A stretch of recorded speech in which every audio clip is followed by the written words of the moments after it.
You didn't beat me. You just gave me a reason to rise. The wrench slipped from my grease-stained fingers when I heard my daughter's voice cut through the garage like a rusty blade. 23 years old and sharp as her mother's tongue, Emma was laying into someone on the phone outside my workshop at midnight in December in Millbrook, where decent people were either drunk or asleep by now. "Dad doesn't get it," she hissed into her phone, voice carrying across the frozen yard. "Mom's done playing housemaid for that grease monkey. 20 years she wasted while he built his pathetic garage business. Of course she needs pleasure from a real man." I froze under the hood of Mrs. Patterson's Buick, my heart hammering against my ribs like a trapped bird. Emma's words kept coming, each one a nail in my coffin. She chose Uncle Jake because he makes her feel desirable, and he's always around. Honestly, I wish he was my dad instead of a loser like Tom. Uncle Jake, my brother, my family. The world tilted sideways. 27 years of marriage, and this is how it ends? With my own daughter wishing I was dead and my brother screwing my wife in whatever cheap motel they could find? I set the wrench down carefully, my hands steadier than they had any right to be. The overhead light buzzed like an angry wasp, casting harsh shadows across my workbench. Tools I'd collected over decades. Business I'd built from nothing. Life I'd constructed brick by brick, while apparently everyone I loved was planning to tear it down. Emma's conversation continued, but I wasn't listening anymore. I was calculating. See, here's what my loving family didn't know about old Tom the Grease Monkey. I might work with my hands, but I think with my head.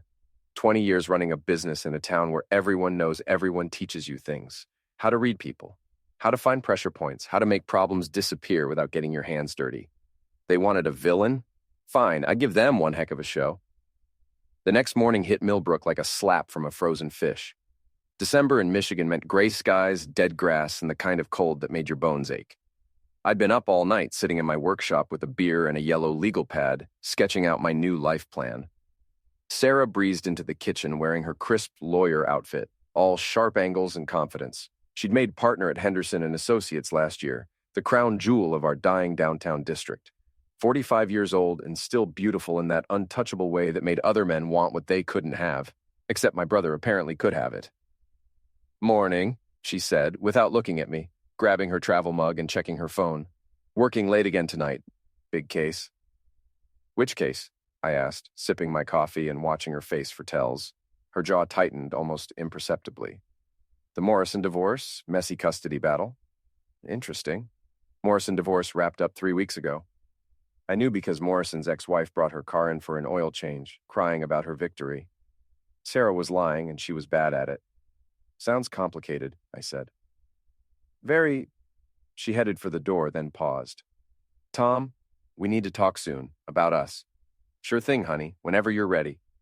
She left without a kiss, without a backward glance, without any idea that her husband had just declared war. I finished my coffee and called my shop. "Billy, it's Tom. I'm taking a personal day. Handle the Peterson transmission and tell anyone else they'll have to wait." Billy Thompson had worked for me for 12 years. Good kid. Despite being 35 with 3 kids of his own, he knew when to ask questions and when to mind his own business. "Everything okay, boss?" "Everything's perfect, Billy. Just got some family business to attend to." I hung up and grabbed my jacket. Time to visit my old friend Danny at the Iron Horse gym. The Iron Horse squatted between a defunct radio shack and a check-cashing place like a muscled bulldog guarding a junkyard. Danny Kowalski had run the place for 15 years, ever since his boxing career ended with a detached retina and a drinking problem. Now he trained kids and middle-aged guys like me who needed somewhere to hit things legally. "Tom," Danny's voice boomed across the gym as I walked in. The place smelled like sweat, leather, and honest work. "Wasn't expecting you until Thursday." Plans changed. I wrapped my hands and started working the heavy bag. Jab, cross, hook. The rhythm helped me think. "Danny, what would you do if you found out your wife was cheating?" Danny stopped adjusting the speed bag and looked at me seriously. "With who?" "My brother." "Jesus Christ!" Danny whistled low. "Jake, that pretty boy piece of crap?" "The very same." Danny walked over and held the bag steady while I threw combinations. "How long?" "Not sure. Months, maybe longer." "You want my advice? Get mean or get gone. But don't get stupid." I stopped punching and looked at him. Danny had survived 3 tours in the Middle East and a wife who cleaned out their bank account while he was deployed. If anyone understood strategic thinking, it was him. "What's mean look like?" I asked. Danny grinned, and it wasn't pretty. "You really want to know?" For the next hour, Danny laid out possibilities. Nothing illegal, nothing that would land me in jail. Just good old-fashioned psychological warfare applied by someone who understood how small towns worked. "The thing about cheaters," Danny said, "is they think they're smarter than everyone else. Use that against them." I left the gym with a plan forming and drove to Jake's apartment complex. The Riverside Towers weren't towers and weren't near a river, just 3 stories of peeling paint and broken dreams. Jake's red Camaro was parked in his usual spot, which meant he wasn't at work. Interesting. I parked across the street and called Jake's office. "RMC Construction, this is Jennifer."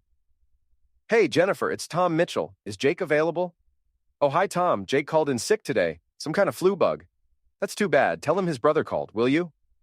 I hung up and settled in to wait. 30 minutes later, Sarah's Mercedes pulled into the lot. My wife climbed out wearing jeans and a sweater I'd bought her for her birthday. She looked around nervously, then headed for Jake's building. "The flu, huh?" I took pictures. Not because I needed evidence for divorce court, but because I needed ammunition for what came next. Modern phones made surveillance easy, and Sarah wasn't exactly being careful. They emerged 2 hours later. Sarah looked satisfied in that way that made my stomach turn. Jake looked smug, like he'd just won something valuable. They kissed goodbye right there in the parking lot, broad daylight, not caring who might see. Amateur hour. I followed Jake to the Riverside Diner, where he met 3 of his construction buddies for lunch. They were loud, crude, and drunk on their own masculinity. Perfect. I walked in 10 minutes later and sat 2 tables away, close enough to eavesdrop. Jake was telling stories, and I was the punchline. "Poor Tom," Jake laughed, taking a swig of beer. "Guy's so clueless he probably thinks Sarah's working late for real. Meanwhile, she's getting the kind of attention he could never give her." His buddies laughed. One of them, a thick-necked idiot named Rick, slapped the table. "How long you think before he figures it out?" "Tom? Heck, he's too busy with his little garage to notice anything. Sarah says he hasn't touched her in months.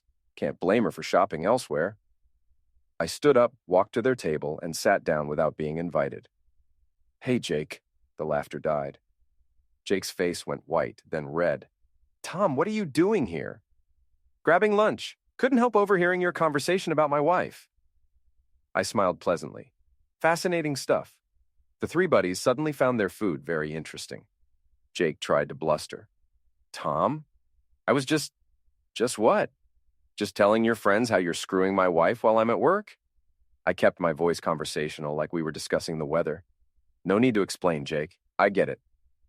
Jake started to stand, but I held up a hand. "Sit down, little brother. We're not done talking." The entire diner had gone quiet. Millbrook loved drama, and this was premium entertainment. "You want to know what's really funny?" I continued. "Sarah thinks she's being clever. You think you're being clever, but you're both making the same mistake." "What mistake?" Jake's voice cracked slightly. I leaned forward and smiled. "You're assuming I'm the same Tom you grew up with. The one who let you win at everything because you were younger. The one who bailed you out of trouble because family comes first." I stood up, threw a 20 on the table, and looked down at my brother. "That Tom's dead, Jake. You ended him. What's left is something you really don't want to meet in a dark alley." I walked out to absolute silence. 3 hours later, my phone rang. Sarah, furious. "What the heck did you do to Jake?" "Had lunch with him. Why?" "He's talking crazy. Says you threatened him." "Did I? Must have been the flu talking. Heard he was sick today." Long pause. Sarah was smart enough to realize I knew, not smart enough to realize how much trouble she was in. "Tom, we need to talk." "Absolutely." "How about tonight? I'll cook dinner. Just the 2 of us." Another pause. "Okay, 8 o'clock." I spent the afternoon preparing, not dinner, war. First stop, Henderson and Associates. I knew the building well. Sarah had dragged me to enough office parties over the years. I also knew Henderson himself, crusty old bastard who valued his firm's reputation above everything else. I walked into the reception area wearing my best shirt and most innocent smile. "Hi, is Mr. Henderson available?" "It's Tom Mitchell, Sarah's husband." 20 minutes later, I was sitting across from Henderson's massive desk, surrounded by law books and the smell of expensive leather. "Tom, good to see you. How's the business?" "Can't complain," Actually, I wanted to ask you something confidential about Sarah. Henderson's eyebrows rose. Oh? She's been working a lot of late nights lately. I'm worried about her. Think the stress might be getting to her? I paused, letting concern color my voice. Yesterday, she told me she was working on the Morrison case, but I ran into Morrison's ex-wife and she said that case wrapped up weeks ago. Henderson's face went very still. Is that so?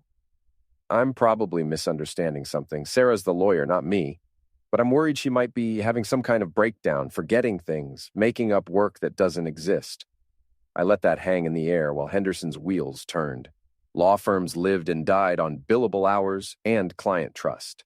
If a partner was lying about cases, claiming time that didn't exist, I appreciate you bringing this to my attention, Tom. I'll look into it discreetly. Thanks, Mr. Henderson. I just want what's best for Sarah.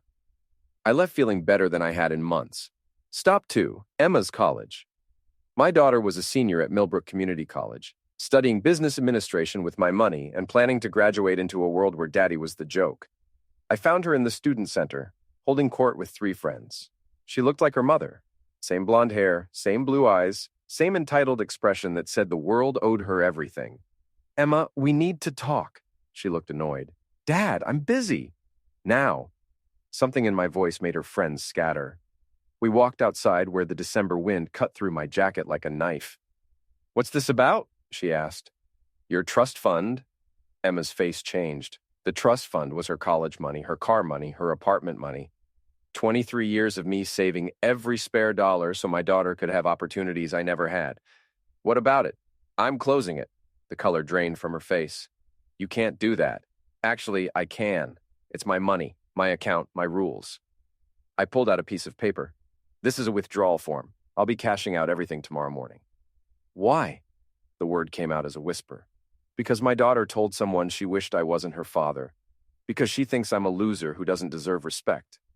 Because she's been helping her mother lie to me for God knows how long. Emma's eyes filled with tears, but I was past caring. Dad, I didn't mean... Yeah, you did, and you know what? That's fine. You're an adult. You can make adult choices and face adult consequences. You're destroying my life. No, sweetheart. I'm teaching you that actions have consequences. Your mother and uncle are about to learn the same lesson. I walked away, leaving my daughter crying in the parking lot. It should have broken my heart. Instead, it felt like lancing an infected wound. That evening, Sarah came home at exactly 8 o'clock. She'd changed into jeans and a sweater, trying to look casual and failing. Her hands shook slightly as she poured wine.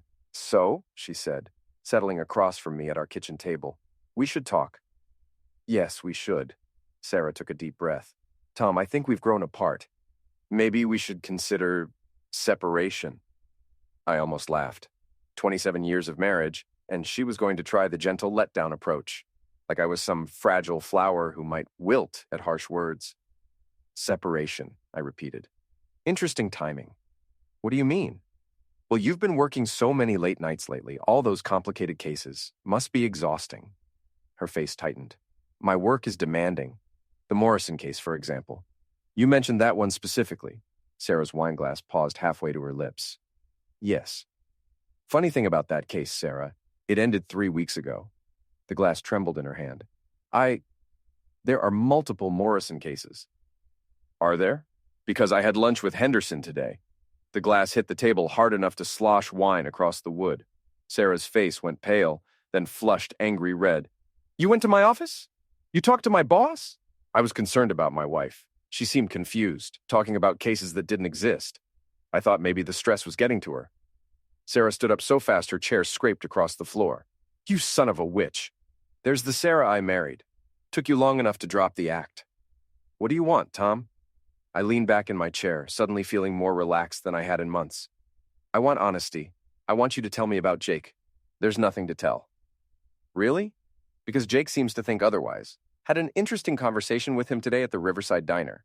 He was sharing details about your relationship with his construction buddies. Very specific details.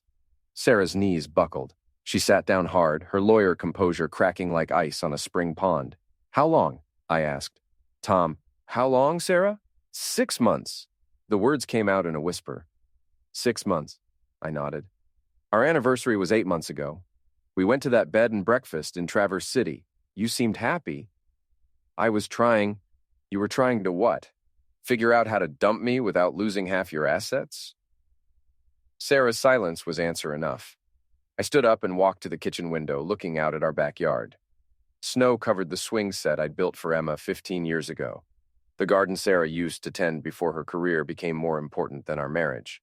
The life we'd built together, reduced to a crime scene. Here's what's going to happen, I said, without turning around. You're going to move out, tonight. You can stay with Jake or your mother or a hotel, I don't care. Tom, please. I'm not finished. I turned back to face her. Emma's trust fund is gone. College money, car payments, apartment rent, all of it. She can figure out how to pay for her own life. You can't punish her for choosing sides, for calling me a loser, for wishing her uncle was her father. I smiled and Sarah flinched. Watch me. And Jake? Jake's special. Jake gets a personalized experience. Sarah's phone buzzed. She looked at it and went even paler. Problem? I asked. Henderson wants to see me first thing tomorrow morning. Huh. Wonder what that's about. I walked past her toward the stairs, then paused. Oh, and Sarah? You might want to call Jake. Tell him his flu recovery is about to get a lot more complicated. I went upstairs and packed a bag. Not because I was leaving. This was my house. Bought with my money, maintained with my sweat, but because I wanted Sarah to think I was running scared, let her think she'd won, let her get comfortable. The trap was just beginning to close. I spent the night at Danny's apartment above the gym, telling him everything while we worked through a bottle of whiskey and planned my next moves. The brother's the key, Danny said, shadowboxing in his living room. Take him down and the rest follows. Jake's always been the favorite. Mom's golden boy, Dad's pride and joy. Even after they died, he kept that pretty boy charm working. What's his weakness? I thought about it. His ego. Jake thinks he's untouchable because he's good-looking and charismatic. He's never faced real consequences for anything. Time to change that. The next morning, I drove to Jake's job site. RMC Construction was building a strip mall on the outskirts of town, another monument to Millbrook's slow decay. Jake was easy to spot. Still handsome at 42, still carrying himself like the high school quarterback he used to be. I parked and walked over to where he was talking with his crew chief. Morning, Jake. He turned, and I saw fear flicker across his face before he covered it with false bravado. Tom, what brings you out here? Wanted to congratulate you on your new relationship? The crew chief, a massive guy named Donnie, looked between us with interest. Construction sites were gossip mills worse than beauty salons. I don't know what you're talking about, Jake said. Sure you do. You and Sarah, my wife, your sister-in-law. I kept my voice loud enough for the crew to hear. How long you two been playing house? Jake's face went red. Tom, you're making a scene. Am I? Because from where I stand, you're the one making scenes in motels with my wife, while telling your buddies all about it. Donnie and 2 other workers had stopped what they were doing to watch. In 15 minutes, this conversation would be all over town. You're crazy, Jake said, but his voice lacked conviction. Crazy like a fox. I stepped closer. Here's what's going to happen, little brother. You're going to stay away from my wife. You're going to stay away from my house. And you're going to stop telling your construction buddies about your love life. Or what? I smiled. Or I'll show everyone in this town exactly who you really are. I walked away, leaving Jake standing there with his mouth open and his crew staring at him like he'd grown a second head.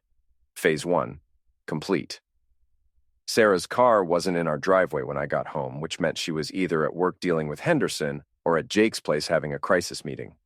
I hoped it was both. I spent the afternoon making phone calls. First to our bank, closing our joint accounts and transferring everything to accounts with only my name. Legal, since I'd been the sole contributor for 15 years. Then to our credit card companies, reporting the cards lost and requesting new ones sent to my address only. Then I called Emma. Dad, I've been trying to reach you all day. I've been busy. What's up? My debit card isn't working. And when I called the bank, they said my account was closed. That's right. What do you mean, that's right? You can't just... I can, and I did. Like I told you yesterday, actions have consequences. Dad, please, I need that money for rent, for food. Then get a job. You're 23, Emma. Time to learn how the real world works. I'm sorry for what I said. No, you're not. You're sorry you got caught. There's a difference. I hung up on my daughter's sobbing and felt absolutely nothing. The house was quiet when Sarah finally came home at 9:30. She looked like she'd been crying, which meant Henderson had delivered the bad news. She'd either been suspended or fired. Either way, her career was circling the drain. Tom, we need to talk. I'm listening. She sat down across from me, mascara smudged, hands shaking. Henderson suspended me pending an investigation. Someone told him I was billing hours for non-existent cases. Huh, that's terrible. You did this. I had lunch with Henderson yesterday and expressed concern about my wife's mental health, that's all. You destroyed my career. I looked at her, really looked. This woman I'd loved for 27 years, who'd borne my child, who'd shared my bed and my dreams and my fears. This stranger who'd been living a double life while I worked 60-hour weeks to give her everything she wanted. No, Sarah, you destroyed your career. I just helped it along. She was quiet for a long moment. What do you want? I want you gone. Tonight. Pack whatever you need and get out. This is my house, too. Actually, it's not. Check the deed. I bought this place 3 years before we got married. You're not on the title. Another lie she'd believed. Sarah had never bothered to check legal documents. That was lawyer work, and she was the lawyer. Except I'd had my own lawyer review everything years ago, back when I still trusted her but wanted to protect my business assets. You can't kick me out. I'm not kicking you out. I'm asking you to leave. If you refuse, I'll call the police and report that my estranged wife is trespassing on my property and threatening me. You wouldn't. I pulled out my phone. Want to bet? Sarah stared at me like I'd grown horns. Who are you? I'm the man you married, Sarah. The same one who built a business from nothing, who worked 2 jobs to put you through law school, who sacrificed everything so you could have your career. I set the phone down. The difference is, now I'm working for myself instead of for you. She packed a bag and left without another word. I poured myself a drink and sat in my empty house, listening to the furnace kick on and the old wood settle. For the first time in months, I felt like I could breathe. But I was just getting started. The next morning brought the first of many phone calls. Emma, crying about her cut-off money. Jake, threatening to kick my Sarah's mother, demanding to know what I'd done to her precious daughter. I let them all go to voicemail and headed to the gym. How'd it go? Danny asked as I wrapped my hands. Like Christmas morning, everyone's opening their presents and discovering coal. What's next? Time to get creative. Danny held the heavy bag while I explained my research. Small towns ran on gossip, reputation, and social connections. Jake's construction business depended on city contracts and word-of-mouth referrals. Sarah's law career required client trust and professional respect. Emma's social life revolved around being the popular girl with the successful parents. All 3 had pressure points. All 3 were about to discover what happened when you pushed a patient man too far. You sure about this? Danny asked. Once you start, there's no going back. They crossed that line first. That afternoon, I paid a visit to City Hall. Millbrook was small enough that everyone knew everyone, which made navigation easy. I wanted to talk to Frank Morrison, head of the City Planning Commission, and the guy who approved construction contracts. Frank was an old friend. We'd gone to high school together, played on the same football team, dated the same girls. He'd gotten into politics, I'd gotten into business, but we'd stayed close over the years. Tom, heck of a thing what I'm hearing around town. People talk. They sure do. Heard your brother's been stepping out of line. I sat down in Frank's cluttered office, surrounded by blueprints and city ordinances. Frank, can I ask you something, hypothetically? Go ahead. If someone was bidding on city contracts and that someone was known to be unreliable, showing up to meetings drunk, lying to clients, that kind of thing, would the city want to know? Frank leaned back in his chair. The city would want to know if a contractor was unprofessional, sure. Taxpayer money's involved. What if someone had documentation of that behavior? Documentation would be helpful. I pulled out my phone and showed Frank the pictures I'd taken yesterday. Jake leaving a bar at 2 p.m, stumbling to his truck. Jake on his job site, screaming at workers. Jake with Sarah, kissing in the parking lot during work hours. Jesus, Tom, this is your brother we're talking about. My brother chose to make this personal. Frank studied the photos. You know this will probably end his business. That's his choice to make. Frank was quiet for a moment. Tom, I've known you for 30 years. You sure you want to go down this road? Someone burned my bridges, Frank. I'm just making sure they can't cross back over. That evening, I drove to the Rusty Anchor, Millbrook's premier dive bar. The kind of place where construction workers, mechanics, and other members of the working class gathered to complain about their lives and drink away their problems. Jake was already there, 3 beers deep and surrounded by his usual crowd. I walked in like I owned the place and ordered a whiskey. "Well, well," Rick called out. "Look who's here, Tommy the tough guy." I ignored him and focused on Jake. "How's business, brother?" "Screw you, Tom. That's not very nice. We're family after all." Jake stood up, swaying slightly. "You want to do this here?" "Do what? Have a conversation with my brother?" "You know what you did. Henderson's asking questions about Sarah. The city's reviewing my contracts. You think you're real smart." I sipped my whiskey. "I think I'm learning to play the game the way you taught me." Jake took a swing. I saw it coming from a mile away. He was drunk, angry, and stupid. I stepped aside and let him stumble past me into the bar. The place erupted. Rick and his buddies jumped up, but Danny appeared beside me like magic.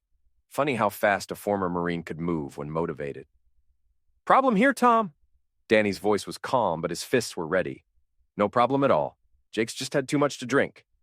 Jake climbed to his feet, nose bruised and humiliated in front of his friends. "This isn't over." "Yes, it is." I finished my drink and set the glass down. "You just don't know it yet." Danny and I walked out of the Rusty Anchor while Jake's buddies helped him back to his stool. Another story for the gossip mill. Another nail in Jake's reputation. The next morning brought results. Sarah called at 6 a.m. hysterical. "Henderson fired me. He says I was billing fraudulent hours and conducting personal business during work time." "That's terrible. How did he find out?" "Someone sent him pictures. Pictures of me with Jake during work hours. Who would do such a thing? You know perfectly well who—" I was making coffee, utterly calm. "Sarah, I think you're being paranoid. Maybe Henderson just did his own investigation. They're reviewing all my cases. They might report me to the state bar. Even better. I hadn't thought that far ahead, but Henderson was thorough. If the state bar got involved, Sarah's law license could be suspended or revoked entirely." "I'm sure it'll work out," I said. "You're a good lawyer." "Tom, please, we can work this out. The thing with Jake, it's over. It was a mistake." "Which part was the mistake? Sleeping with my brother or getting caught?" Long pause. "Both." "Well, at least you're honest now." "What do you want me to do?" "I want you to live with the consequences of your choices, just like I'm living with mine." I hung up and called the garage. "Billy, I'll be in this afternoon. Got some personal business to finish first." "Boss, there's been people calling. Your brother, your wife, some woman claiming to be your daughter. They all sound pretty upset. Let them be upset. It's good for the soul." The morning news delivered another Christmas present. Frank Morrison had called an emergency meeting of the City Planning Commission to review RMC Construction's current contracts. Questions about professionalism and reliability were cited as the reason. I drove past Jake's job site and saw him arguing with Donnie and 3 other workers. Even from a distance, I could tell it wasn't going well. Jake's gestures were wild, desperate. His crew looked skeptical. By lunchtime, half of Jake's workers had walked off the job. I was at the hardware store buying supplies when I ran into Sarah's best friend, Monica Walsh. Monica was a real estate agent with a big mouth and bigger opinions about everyone else's business. She'd been Sarah's enabler for years, always ready with advice about how Sarah deserved better than her blue-collar husband. "Tom, I heard about you and Sarah. I'm so sorry." Monica's sympathy was about as genuine as a $3 bill, but I played along. "Thanks, Monica. It's been tough. If there's anything I can do—" "Actually, there is something. Sarah mentioned you've been helping her with some personal matters lately." Monica's smile faltered. "Personal matters?" "You know, advice about relationships, places to go when you need privacy, that kind of thing." "I don't know what you mean." But she did. I could see it in her eyes. Monica wasn't just Sarah's enabler. She was her accomplice, the one who'd helped arrange secret meetings, provided alibis, maybe even suggested Jake as the perfect affair partner. "Of course you don't," I said pleasantly. "My mistake." I bought my supplies and left Monica standing there, probably already speed-dialing Sarah to report our conversation. That afternoon, I implemented phase 2 of my plan. I drove to the Millbrook Herald, our local newspaper. The Herald was a weekly rag that survived on wedding announcements, obituaries, and local gossip disguised as news. The editor was a bitter woman named Patricia Cook, who'd been documenting our town's decline for 20 years. "Tom Mitchell, Haven't seen you in here since you took out that ad for your business expansion. Hi, Patricia. I wanted to talk to you about a story idea. Patricia's eyes lit up. Scandal was her favorite flavor of news. What kind of story? Local business corruption. City contracts going to unqualified bidders. That sort of thing. I laid out Jake's situation without mentioning our family connection. Patricia took notes like a woman possessed, already seeing headlines in her head. You have documentation? I handed her copies of Jake's work history, recent job site problems, and the city's review of his contracts. All public records, all legally obtained, all deeply incriminating. This is good stuff, Tom. Real good stuff. I thought you might be interested. Patricia's article would run in next week's Herald, but she'd start making calls today. By evening, everyone would know that Jake Mitchell's construction business was under investigation for shoddy work and questionable billing practices. I left the Herald feeling like I'd just lit a very long fuse. My phone rang as I walked to my truck. Sarah, of course. Tom, we need to meet tonight. I'm busy. Monica told me about your conversation. What are you trying to do? I'm not trying to do anything, Sarah. I'm doing it. Meet me at the cabin, 8 o'clock. The cabin. Our old retreat spot on Gull Lake, 20 minutes outside town. We'd bought it together during happier times when we still thought we were building something that would last. Fine, 8 o'clock. And Tom? Come alone. I almost laughed, like I was the one who couldn't be trusted. The cabin sat on 2 acres of woods overlooking a lake that had been beautiful once, before the factories upstream started dumping chemicals and the housing developments scared away the wildlife. Now it was just gray water surrounded by dying trees, perfect for the conversation we were about to have. Sarah's Mercedes was already there when I arrived. So was Jake's Camaro, and another car I didn't recognize, a blue Honda with Michigan plates. I parked and walked to the front door, which opened before I could knock. Tom. Sarah stood there looking like she'd aged 5 years in 2 days. Come in. Jake was sitting on our old couch, holding a beer and trying to look casual. He failed. Next to him sat a woman I'd never seen before, mid-30s, blonde, wearing expensive clothes that didn't match the cabin's rustic atmosphere. Tom, this is Lisa Walsh, Sarah said. Monica's sister. I looked at Lisa, then at Sarah, then at Jake. The pieces clicked into place like tumblers in a lock. Let me guess, I said. Lisa's the real mastermind here. Lisa smiled, and it was sharp enough to cut glass. Hello, Tom. We need to talk. About what? About how this whole thing started. About why Sarah really began her affair with Jake. About the business you destroyed 5 years ago. I sat down in the chair across from them, suddenly feeling like I was walking into a trap. What business? Walsh Properties, Lisa said. My real estate development company, the one you refused to do business with, the one that went bankrupt when you convinced half the town I was running a scam. The memory came flooding back. Lisa Walsh had tried to hire my garage to service her construction vehicles 5 years ago, but her company was cutting corners, using substandard materials, bribing city inspectors. I'd refused the contract and advised other business owners to stay away. Walsh Properties had collapsed 6 months later, taking several local investors with it. You weren't running a scam, I said slowly. You were running several scams. I was trying to revitalize this dying town by building houses that would fall down in 10 years and stealing people's retirement money. Lisa's facade cracked, showing the rage underneath. You destroyed everything I worked for. So I decided to return the favor by convincing my wife to cheat on me, by showing your wife what kind of man she was really married to. Sarah was unhappy long before I came along.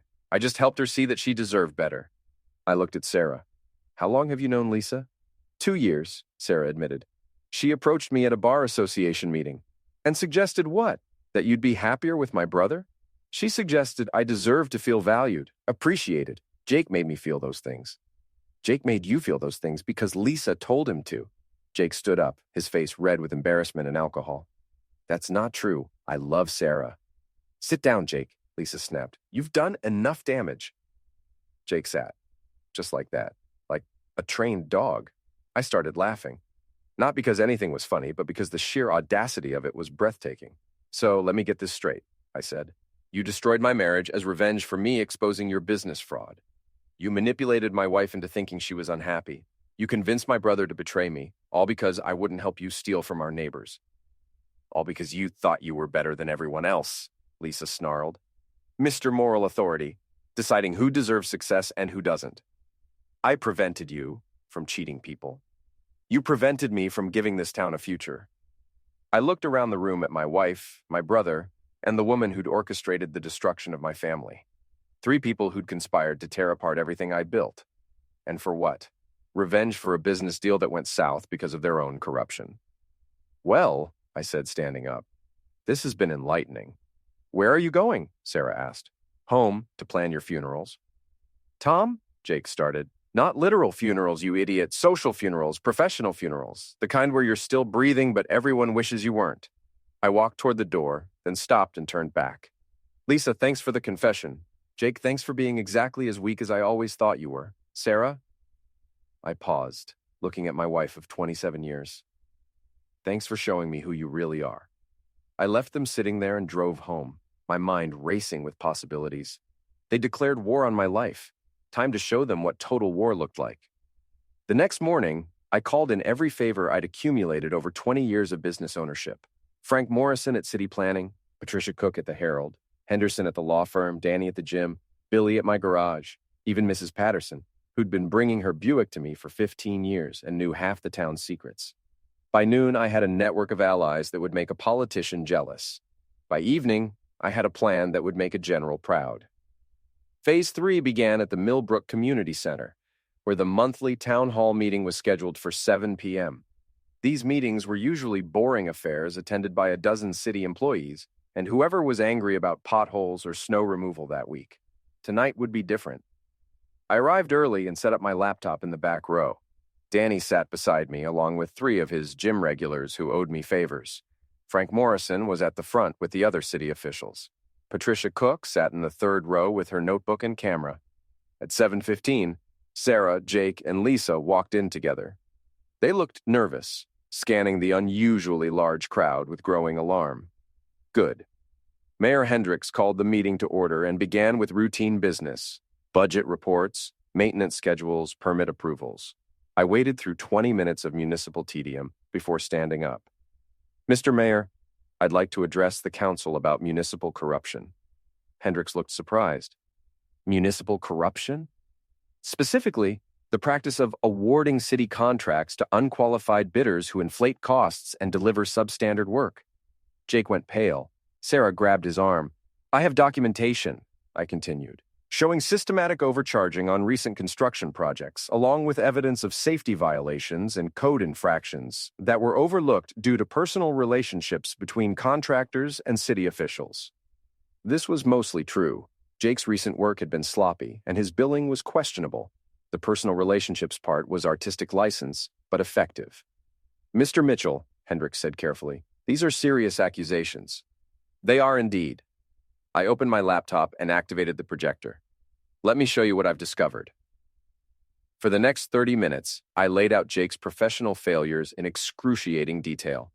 Photographs of shoddy construction work, documentation of cost overruns, testimony from workers who'd quit rather than put their names on substandard projects. The room buzzed with whispers and murmurs. Jake tried to stand up twice, but Lisa pulled him back down. Sarah stared at her hands, her face burning with embarrassment. Furthermore, I continued, I have reason to believe this contractor has been billing the city for work performed during personal time, including romantic liaisons conducted during business hours. I clicked to the next slide. Jake and Sarah kissing in the motel parking lot, time-stamped during work hours on a city project. The room erupted. That's my wife, someone shouted from the back. And that's my tax money, called out another voice. Hendricks banged his gavel repeatedly. Order! Order! But order was the last thing anyone wanted. The crowd was hungry for a fight, and I'd just served up a 3-course meal. Jake finally managed to stand up. This is all lies. Tom's trying to destroy me because of personal issues? Personal issues? I asked innocently. You mean like sleeping with my wife? The room went dead silent. Because that's not a personal issue, Jake. That's a character issue. And character matters when you're spending taxpayer money. Jake opened his mouth to respond, but Lisa grabbed his arm and pulled him toward the exit. Sarah followed, her head down, shoulders shaking. The crowd parted to let them pass, then closed ranks behind them like antibodies rejecting an infection. Mayor Hendricks banged his gavel one more time. This meeting is adjourned pending further investigation. I packed up my laptop and headed for the door where Patricia Cook was waiting with her camera. Heck of a show, Tom. Mind if I ask a few questions? Fire away.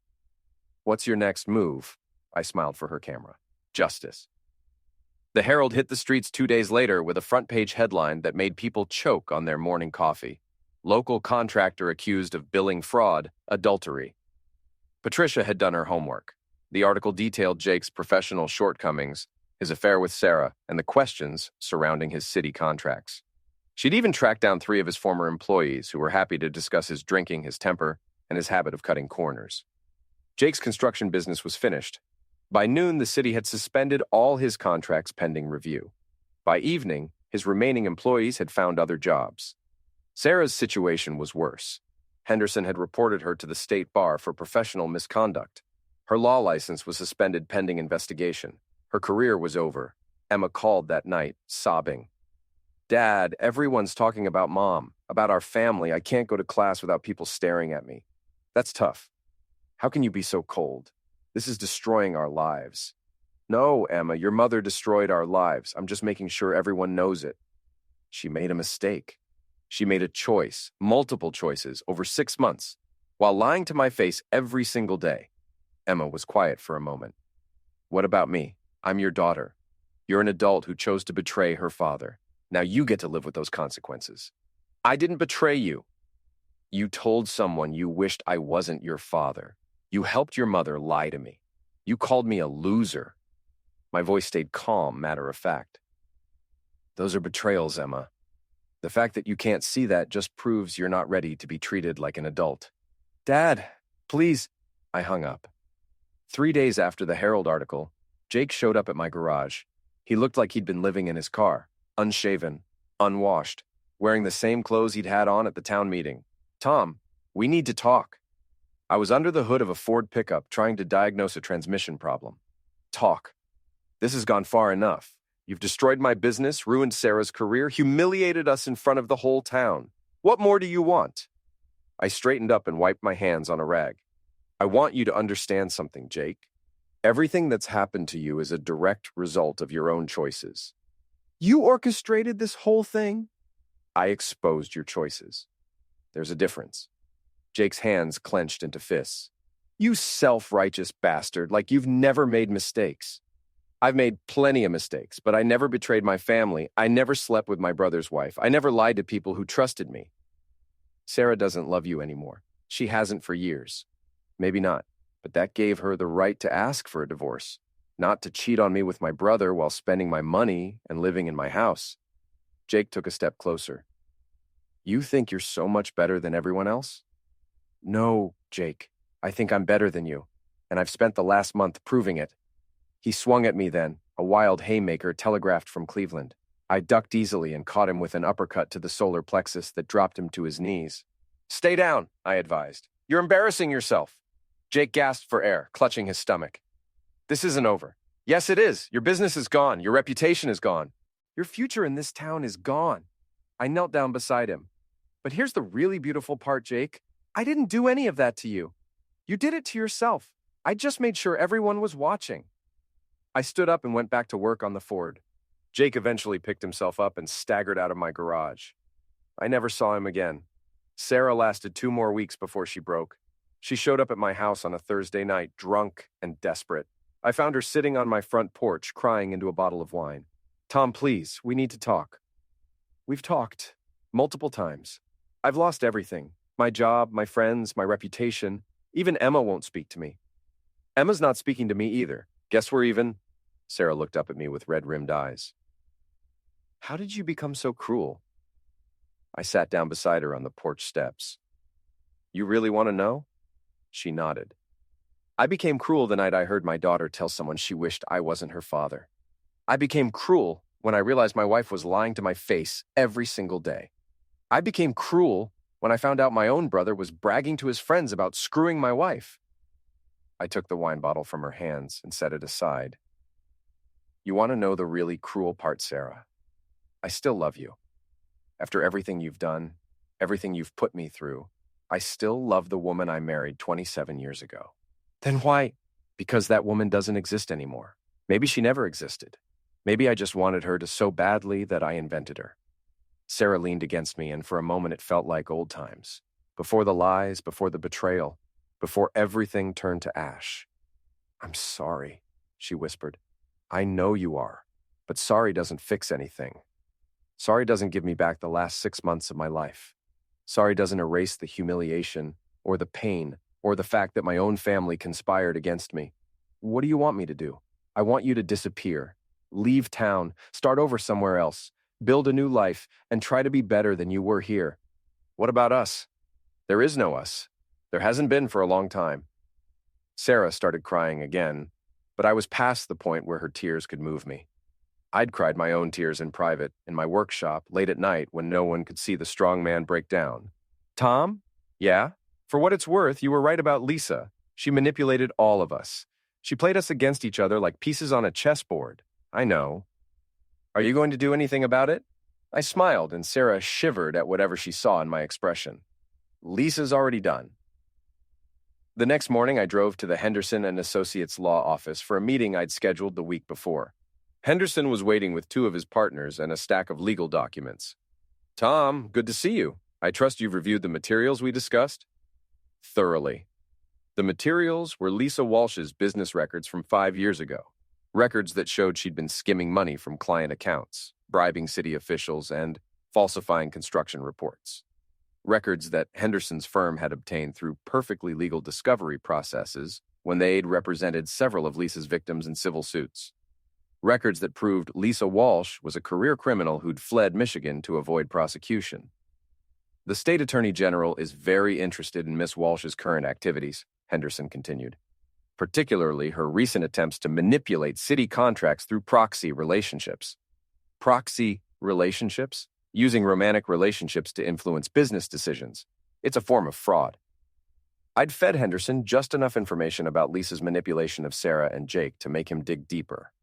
What he'd found was a pattern of behavior that stretched back years. Lisa Walsh was a professional grifter who specialized in destroying families and businesses for personal gain. When will they arrest her? They already have. This morning. She's being extradited to Michigan to face the original charges, plus new charges related to her activities here. I felt a warm glow of satisfaction. Lisa had orchestrated the destruction of my marriage, but she'd forgotten that every chess player eventually meets a better player. What about Sarah and Jake? They were pawns, not players. The Attorney General isn't interested in prosecuting them unless they try to profit from their association with Miss Walsh. They won't. They're both too broken to profit from anything. Henderson nodded. I figured as much.